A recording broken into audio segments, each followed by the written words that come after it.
जय हिंद, जय भारत, वंदे मातरम। मैं रविंद्र फौजी।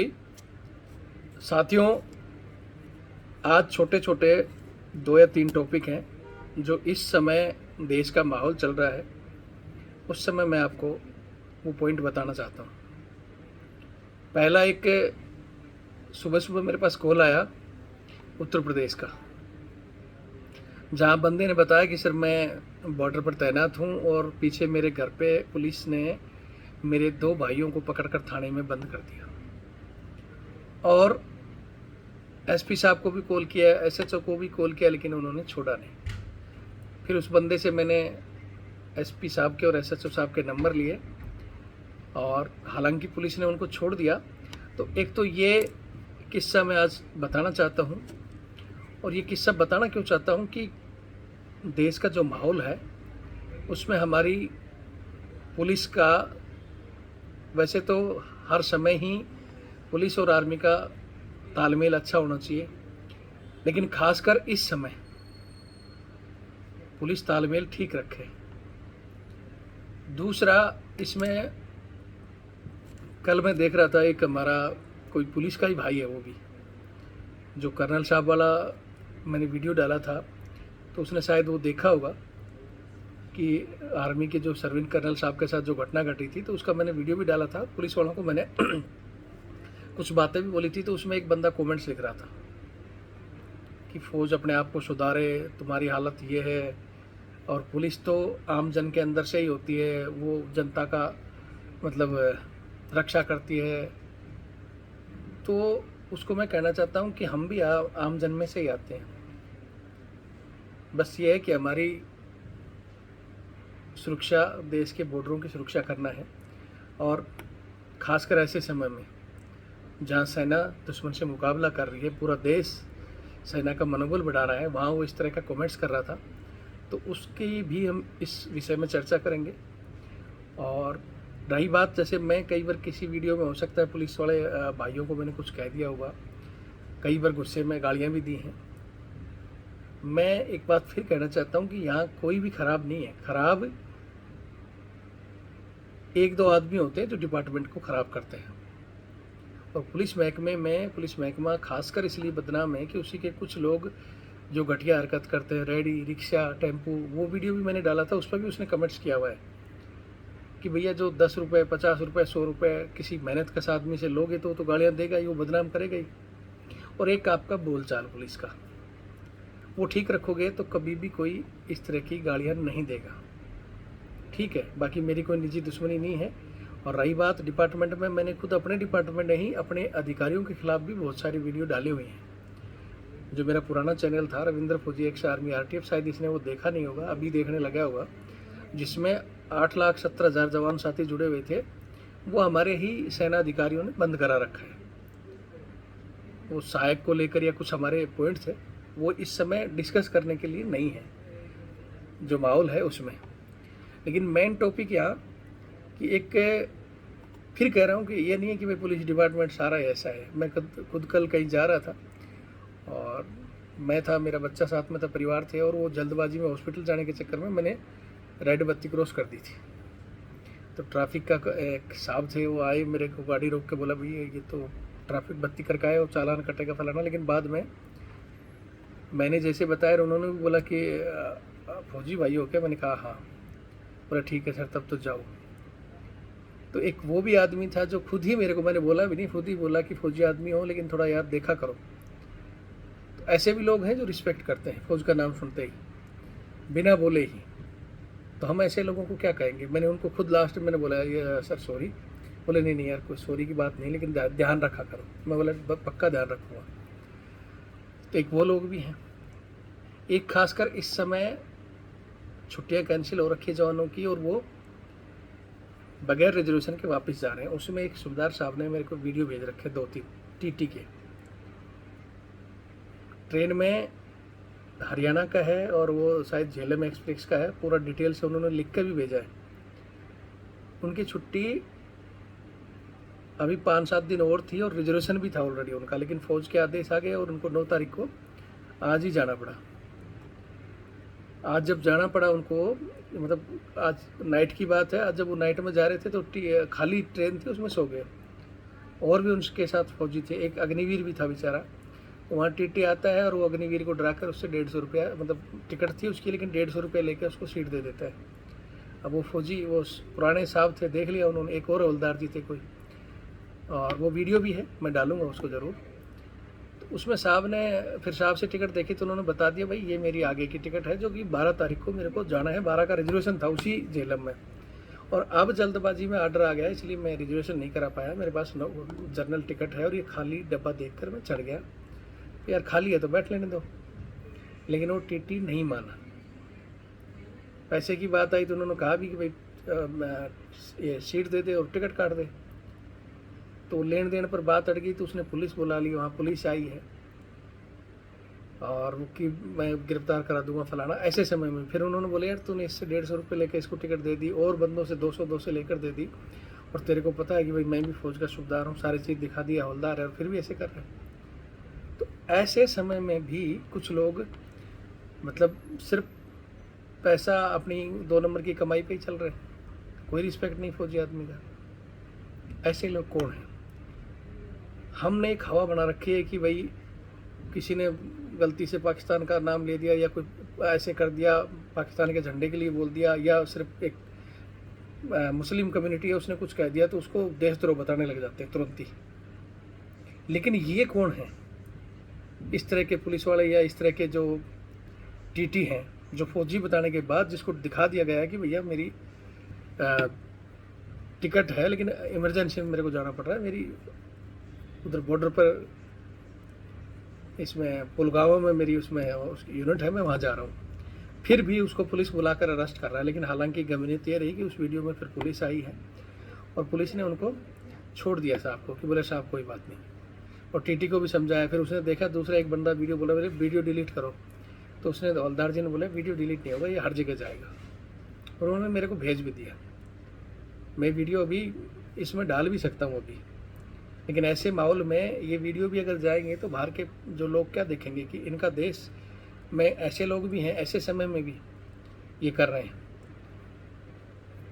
वीडियो में ये ज़रूर डालूंगा, लेकिन इस समय अगर ऐसे लोग खुद ही सदर जाएं, खासकर इस तरह के पुलिस वाले या इस तरह के टीटी या जो भी व्यक्ति है, इसमें मैंने एक वीडियो अभी भी डाला, एक देखा जैसे एक बेचारा छोटा सा बच्चा, ऐसे हज़ारों हमारे सैनिक जा रहे हैं, घर बार छोड़ना आसान नहीं है।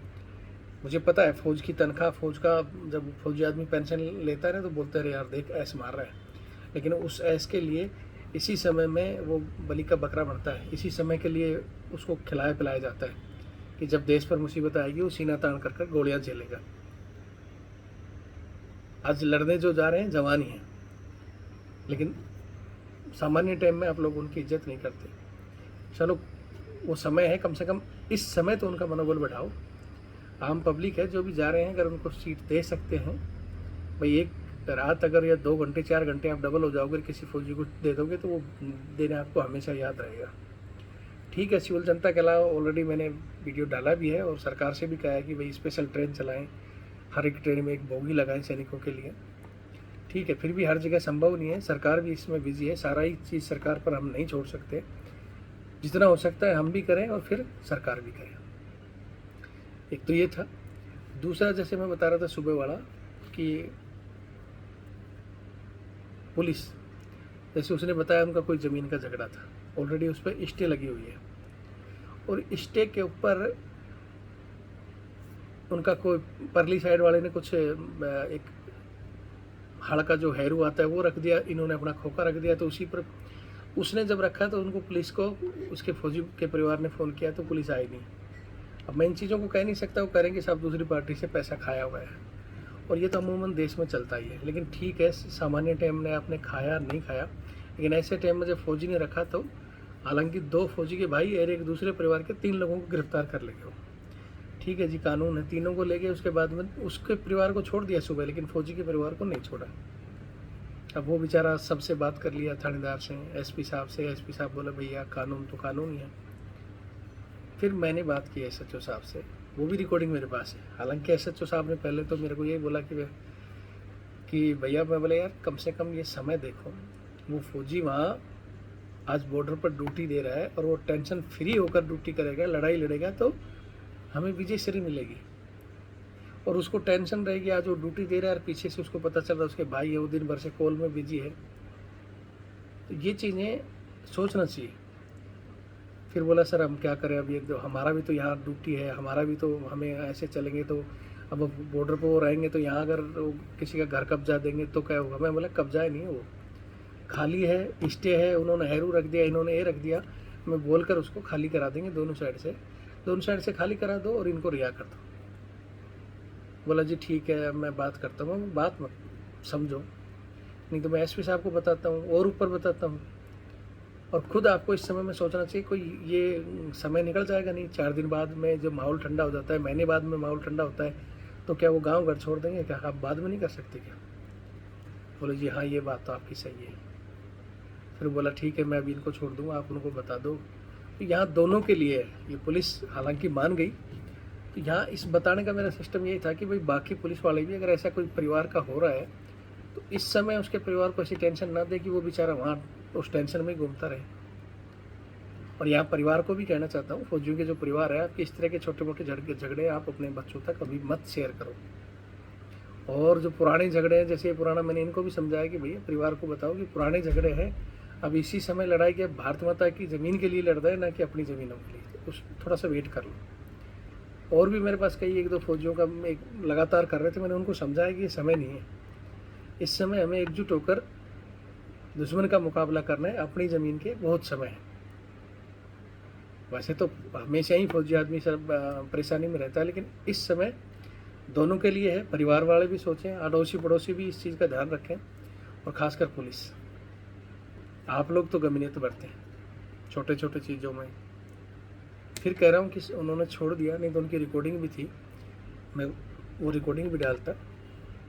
और इस समय आज हमें मतलब बहुत अच्छा लगा कि उत्तर प्रदेश के एक पुलिस वाले उनको मेरे पास आया हुआ है। ग्रुप में एक ने कहा है, क्या नाम है उनका, शायद चतर सिंह जी या कुछ नाम है, जिन्होंने लेटर लिखा अपने डीजी को कि भाई मेरे को लड़ाई में भेजो, मैंने जाना है, मेरे को AK-47 और SLR सब वेपन चलाने आते हैं और मैं जाऊँगा। अच्छी बात है, कोई हिम्मत कर रहा है तो, लेकिन ये पॉसिबल नहीं है। जरूरत पड़ने पर मैं कह चुका हूँ कि हाँ, पुलिस के जवान और होमगार्ड, NCC, अगर पाकिस्तान तक लड़ाई रही तो किसी की ज़रूरत नहीं पड़ेगी, ना पुरुष सैनिकों की और ना ही किसी की। लड़ाई बढ़ती है और दूसरे देश आते हैं, 3rd वर्ल्ड वॉर की तरफ जाता है, तो फिर हमें सबकी ज़रूरत पड़ सकती है, तो उस समय सबको याद किया जाएगा। बाकी ये जो लड़ाई है इसमें ज़रूरत भी नहीं पड़ेगी। और रही बात SLR और वो जो वेपन है, वो लड़ाई में अभी काम के भी नहीं है, वो तो सेना बहुत पहले छोड़ चुकी है। AK-47 की लड़ाई भी सिर्फ नॉर्मल जो छोटे ऑपरेशन होते हैं वहीं तक सीमित है। अब ये जो लड़ाई होगी ये बड़ी लड़ाई है, आप देख ही रहे हो किस तरह डायरेक्ट जो एयरफोर्स लड़ेगी, जो हमारी मिसाइल यूनिट हैं वो लड़ेंगी, या जो अगर आर पार की आएगी तो फिर उन चीज़ों में जरूरत पड़ेगा आगे। अभी तक तो बहुत ऐसे आर्मड यूनिट हैं, इंजीनियर यूनिट हैं, जितना टेक्नोलॉजी है उसी से चलेगा। वहाँ इन्फेंट्री की जरूरत पड़ती है, वहाँ इन्फेंट्री हमारे पास खूब है, हमारे पास पाकिस्तान से बहुत गुना सैनिक और सब चीज़ हथियार है, तो किसी को डरने की जरूरत नहीं है। ठीक है, जहाँ भी हो सकता है इस समय फौजियों का मनोबल बढ़ाओ, तोड़ो मत। हालांकि जैसे मैंने एक वीडियो डाला है उसमें लोगों को लगेगा कि वे फौजी तो घर से निकलते हुए तो आंसू तो भाई सबके आते हैं, हम लोग भी ड्यूटी पर जाते, वापस छुट्टी आते थे तो भागते हुए आते थे और वापस जाना होता था, तो मनोबल एक दिन लगता है जब यहाँ से घर छोड़ते हैं। जब माँ बाप के आंसू देखते हैं, बहन भाई के आंसू देखते हैं, पत्नी के तो बच्चों के तो आता है, लेकिन जैसे हम यूनिट में पहुँच जाते हैं सब भूल जाते हैं, वहाँ अपने यार दोस्त मिल जाते हैं, और बस फिर एक ही चीज़, देश सेवा। और ये हर आदमी के अंदर होना चाहिए, हम रहे ना रहें, देश रहना चाहिए। बाकी इस तरह की कोई भी समस्या आती है तो वैसे हमारे जो अधिकारी हैं उनका काम है, लेकिन कई जगह ऐसे है कि अभी अधिकारी बंदों के नज़दीक नहीं है, और अगर CO साहब और वो अगर इन चीज़ों में इन्वॉल्व होंगे तो फिर लड़ाई की रणनीति कौन बनाएगा, इसलिए वो लोग बिजी हैं। अब पुलिस क्या चाहती है कि फिर पहले की तरह CO साहब इसी चीज़ में लगे, चिट्ठी दें, DM साहब को चिट्ठी दें। ठीक है, तो ये आपकी सोच है, जितने भी स्टेट पुलिस है उनको ये कहना चाहूँगा कि इस समय अपनी पुलिस को निर्देश दें कि फौजी आदमी के साथ छोटी मोटी कोई चीज़ें होती हैं तो उसको, जैसे मैं बता रहा था मेरा खुद बत्ती क्रॉस में, बल्कि उसको पता भी था, बोले फौजी हो, मैंने यहाँ बता दिया फौजी हो। मैंने ये भी कहा कि फिर तुरंत उसने कह दिया कि ठीक है जाओ। तो उसने अपना फ़र्ज़ निभाया क्योंकि उसको पता है, वैल्यू है, इंसान है वो। लेकिन कई इंसान नहीं होते, उनके लिए पैसा ही भगवान है, वो पैसे के लिए काम करते हैं और वही पैसा एक दिन उनके लिए मुसीबत भी बढ़ता है। ठीक है, बाकी मैं कुछ नहीं कहना चाहूँगा। हज़ारों जवान इस समय वापस जा रहे हैं, उनका हौसला अफजाई करें। और कोई भी चीज़ आती है, किसी को घबराने की जरूरत नहीं, आसानी से हम ये लड़ाई लड़ेंगे भी और जीत कर वापस भी आएंगे। ठीक है, ये मैं बताता हूँ आपको, जरूरत ही नहीं पड़ेगी सेना को पार करने की। यहाँ इतनी टेक्नोलॉजी है कि बैठे बैठे ही उसको सबक सिखाया जाता है और वैसे वो धीरे धीरे लगभग बैकफुट पे आ चुका है। फिर भी आसान नहीं है, युद्ध बोलना और लड़ना बहुत मुश्किल होता है। जैसे भी जो जानकारी होगी हम शेयर करते रहेंगे। हाँ, किसी की भी लाइव चीज़ें शेयर ना करें। आपके साथ कोई मोमेंट हो रहा है, वो आर्मी जो ड्यूटी कर रखे हैं उनको पता है या रिटायर्ड है उनको पता है, लेकिन बहुत से लोग भावनात्मक में वीडियो शेयर कर देते हैं। लाइव लोकेशन किसी की शेयर नहीं करनी है, लाइव मोमेंट किसी का नहीं। आपके साथ कोई जा रही तो उसका लाइव वीडियो लेके लाइव नहीं चलाना है। ठीक है, झूठी चीज़ों से बचें, एकजुट रहें, सरकार का साथ दें, सेना का साथ दें, भारत माता का साथ दें। जय हिंद, जय भारत, वंदे मातरम।